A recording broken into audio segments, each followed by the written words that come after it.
Welcome back to the deep dive.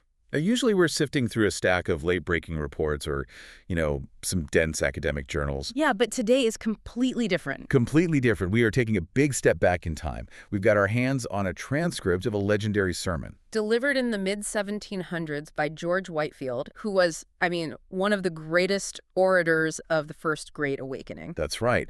And our focus is his powerful, step-by-step analysis of the resurrection of Lazarus in John chapter 11. It's a masterclass, really. This deep dive is kind of a shortcut to understanding how an 18th century revivalist used every single verse to build his case. So our mission today is to follow his path. From the first mention of sickness right up to that huge moment, Lazarus, come out. We're looking for his surprising rhetorical moves, his interpretations. And he kicks the whole thing off with just a massive claim, doesn't he? He really does. He says right away that the raising of Lazarus is the greatest miracle Jesus ever performed. Full stop. Which is a bold statement. You think about it. Jesus raised the ruler's daughter. But that was right after she died. And he raised the widow's son, but that was as they were literally carrying him out for burial. Exactly. But Lazarus, he had been in the tomb for 4 days, and Whitefield really hammers this point. The body was already, experiencing decay. So for Whitefield, that physical proof of what seems like irreversible death. That's what makes it the ultimate, undeniable proof that Jesus was the Messiah. It just strips away all possible doubt. Okay, so let's follow his lead and start where he starts. The setting. Fascinating. Right, small town. And Whitefield points out that it's famous not for a battle or a king, but for this one family. Martha, Mary, and Lazarus. And he zeroes in on Mary almost immediately. He does. John the evangelist makes a point to distinguish her, who anointed the Lord with ointment and wiped his feet with her hair. Whitefield sees that as hugely significant. So that prior act of love sets her apart, even before this story really gets going. He says that distinction is eternal. It's a lesson, really. He argues that every small charitable act, even giving, I think he says a cup of cold water, is recorded. Recorded in the Lamb's Book of Remembrance for what he calls eternal honor.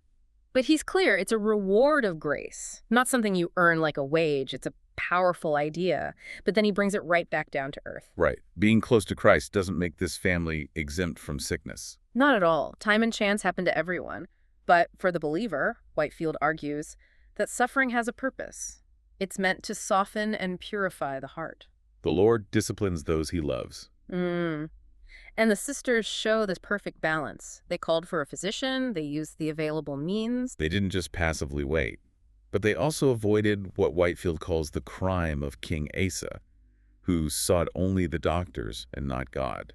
A great point. Use the means, but don't forget the source of the healing. Which sets up the message they send to Jesus. It's just so elegant in its simplicity. It's incredible, so humble. Lord, the one you love is sick. That's it. No, come quickly. Or you have to do this. They just lay the problem at his feet. They trust his love is enough. And Jesus' response, well, it must have been really confusing for them. This sickness will not end in death. It is for God's glory. Imagine hearing that. It must have been so comforting at first. But then Lazarus dies. The confusion must have been immense. And Whitefield uses that to teach a lesson, doesn't he? To wait for things to be clarified by subsequent providences. You have to play the long game. You can't jump to conclusions. And this brings us to the part that I think really challenges a modern reader. It says Jesus loved the family, yet he stayed where he was for 2 more days. Yeah, that 4-day delay. It sounds so harsh. How does Whitefield explain that as an act of love? That's the question. He argues the delay was meant to try our faith and patience, to exercise what he calls our passive graces. Okay, let's pause on that. That's 18th century language. What does he mean by passive graces? It's the virtues you practice when you can't do anything. It's patience when you're waiting. It's acceptance. It's trust when things are completely out of your control. So not active things like charity, but the harder work of just being still and trusting. Exactly. He says those are often the hardest graces to practice. The delay forced them into that space. So it wasn't negligence. It was spiritual conditioning. His takeaway is God's time and God's way is best. That reframes the whole story. And it leads directly to the next moment of tension when Jesus says they have to go back to Judea. And the disciples protest, naturally. They remind him, the Jews there just tried to stone you. They're concerned for him, of course. But Whitefield, with his sharp insight, says there was an amount of self-love mixed and blended in their concern. They were also worried about their own skins. A little bit. And Jesus replies with that analogy about the 12 hours of daylight. If you walk in the light, you won't stumble. And Whitefield just runs with this. He applies it to ministers, saying, as long as God has work for you, you're essentially immortal. And if you do suffer for Christ, that's the highest honor. It's an incredible call to courage. Yeah.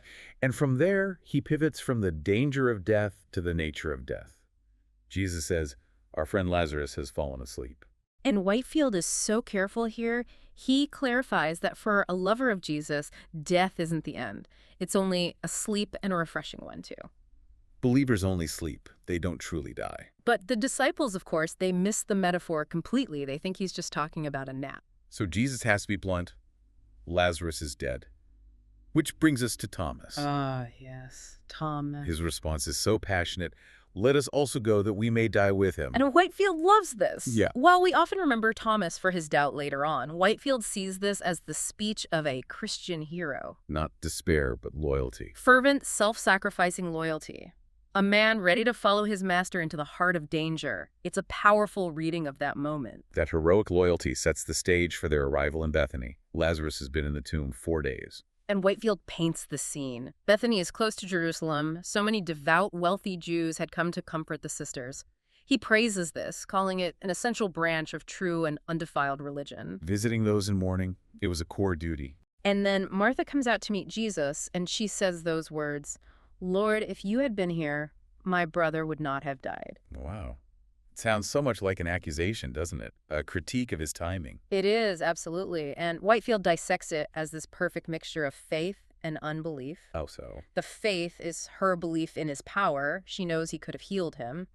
The unbelief is that she confines his power to his physical presence, as if distance limited him. So it's an unconscious accusation of unkindness for not showing up sooner. And Whitefield makes it relatable. He says even the best believers are apt to charge him foolishly when they're suffering. We all do it. We do. But he notes that Martha recovers herself so quickly. Jesus leads her to that huge declaration, I am the resurrection and the life. And her response, yes, Lord, I believe that you are the Christ. Whitefield calls that a direct confession of our Lord's divinity.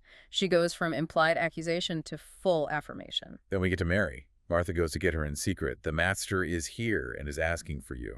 And Mary's swiftness is the next lesson. She just gets up and goes immediately.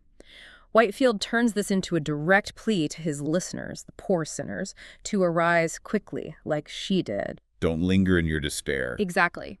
And Mary arrives, says the same words as her sister, and the emotion of the scene just breaks open, leading to that famous tiny verse. Jesus wept. 2 words, and Whitefield gives 3 reasons why. Okay, what others? First, it shows it's okay to grieve.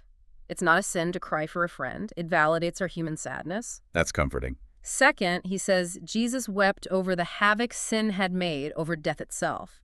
But the third reason is the most pointed. Which is? Jesus wept because he could already foresee the people's unbelief.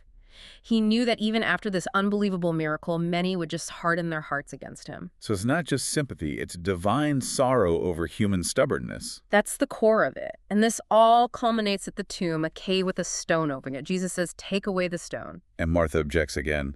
Lord, by this time there's a bad odor. And Whitefield pounces on this. He calls it the dismal effects of carnal reasoning. Meaning? Why? Exactly. Meaning she's trusting her senses, her worldly logic, the smell, the time over the promise of the one who just said, I am the resurrection and the life. She let the stench of the grave overwhelm the promise of God. A powerful warning.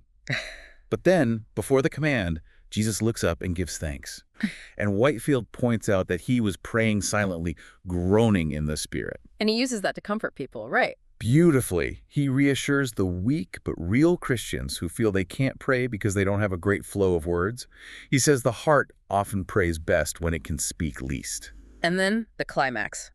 A loud voice. Lazarus, come out. The irresistible power of that word. And then the second command, take off the grave clothes and let him go. Why the second command? Because Christ never performs a needless miracle. He alone could give life, but anyone there could unwrap the grave clothes. It's a lesson in divine power working with human action. And Whitefield has a very stern warning for anyone who wants to know what Lazarus saw in the afterlife. He says, stop your vain curiosity. If Scripture is silent, we should be too. Focus on the miracle, not the mystery. This brings us to the response. Many Jews who saw it believed. But Whitefield says the greater miracle is that some of them didn't. They witnessed this impossible event and went straight to the Pharisees to report it. And the Pharisees' reaction is all political fear. They're not debating theology. They're worried about Rome. The Romans will come and take away both our place and our nation. Whitefield calls this foolish politics and points out the horrific irony. The very act they thought would save their nation, killing Jesus, was the ultimate cause of its destruction. And his core argument is that divine faith is a gift. Miracles alone don't create it. Without that gift from God, the heart will always find a reason to doubt, even with a resurrected man standing right in front of it. This is where the sermon becomes so urgent for his listeners. He turns the entire story into one giant spiritual analogy. A huge one. He says the dead, wrapped up, entombed, stinking carcass of Lazarus is a perfect, if faint, picture of the unconverted soul. Let's break that down. So the sinner is dead in trespasses and sins, just like Lazarus was physically dead. The grave clothes wrapping the body, those are our own corruptions, the sins and habits that bind us. And the stone sealing the tomb. That's the stone of unbelief on the human heart. And his final point is that just as Lazarus was totally helpless to save himself, so is a sinner. Utterly helpless. All our efforts are useless until that same Jesus comes with his mighty power, rolls away the stone, and speaks life into a dead soul. That's the rhetorical punch. He makes his listeners feel their complete dependence on that same power that called Lazarus from the tomb. And this whole deep dive really shows how every detail for Whitefield, the delay as love, Thomas as a hero, the Pharisees' blindness, is packed with instruction. It really is. It transcends the 18th century. And his final exhortation is still ringing, isn't it? Dead sinners, come out. Which brings us to the final thought Whitefield leaves everyone with. He says the joy that Martha and Mary felt in that moment It's just a small image of the infinitely delightful honor that waits for the spiritually raised soul. something for you to ponder then. Whitefield's final picture is not just being raised, but actually sitting down at the table with Jesus, with Mary, Martha, Lazarus, Abraham, Isaac, and Jacob. In the kingdom of heaven, how the joy of that earthly reunion is just a shadow of the ultimate delightful homecoming. A truly profound journey. Until next time, keep digging deeper.